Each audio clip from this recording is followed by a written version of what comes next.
there are lots of lists, and Gunner Stockton seemingly isn't on any of them, whereas last year Carson Beck was at the top or near the top. Well, guess what? That didn't work out very well.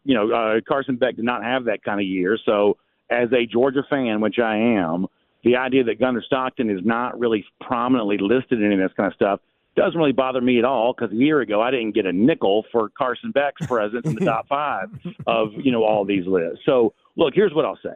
You look at now we're going into year 10 for Kirby Smart.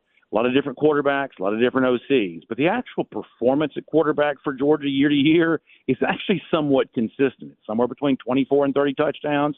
It can be right around 9 yards per attempt.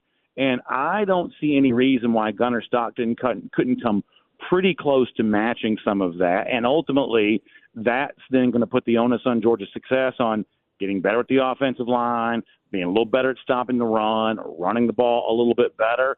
I think it's a lot more of the actual football stuff that's going to determine Georgia's football success this year. I think some of the Gunner Stockton conversation is probably a little overblown. I think he's probably going to be fine, not among the best. But all the Carson Beck hype from a year ago ended up being relatively worthless. Yeah.